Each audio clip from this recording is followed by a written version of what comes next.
கிறிஸ்துக்குள் அன்பான தேவனுடைய பிள்ளைகளே, நான் கண்ட தேவ மனிதர்கள் இந்த வரிசையில் இன்றைக்கு சுவிசேஷகர் ஒண்டே மோசஸ் அவர்களை குறித்து ஒரு சில அனுபவத்தை நான் சொல்ல போகிறேன். அதில் முக்கியமான ஒன்று, இன்றைக்கு நமக்கு உபவாசம் குறைஞ்சி போச்சு.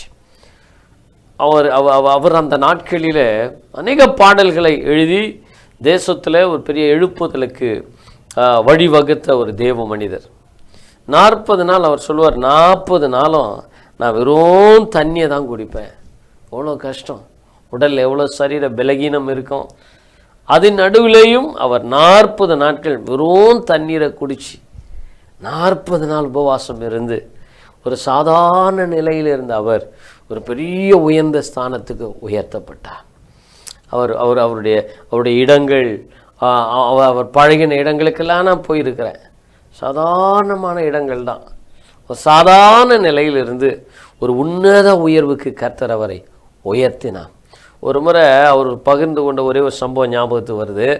என்னென்னா, அவர் சின்ன வயசில் இருக்கும்போது நுங்கம்பாக்கத்தில் மேலே ஃப்ளைட்டு பறந்துச்சாம்மா. ஃப்ளைட் பறக்கும்போது தன் நண்பரை பார்த்து சொல்ல, இந்த ஃப்ளைட்டில் ஒரு நாளைக்கு நான் போவேன் அப்படின்னு சொன்னாராம்மா. உடனே அவரோட நண்பர் கிண்டல் அடித்தாராம்மா. முதல்ல போட்டுக்கு ஒரு ட்ரெஸ் இருக்காப்பார், போட்டுக்கு ஒரு பேண்ட் இருக்காப்பார் அப்படின்னு சொல்லி கிண்டல் அடித்தாராம்மா. நாட்கள் ஓடினது, வருஷங்கள் ஓடினது.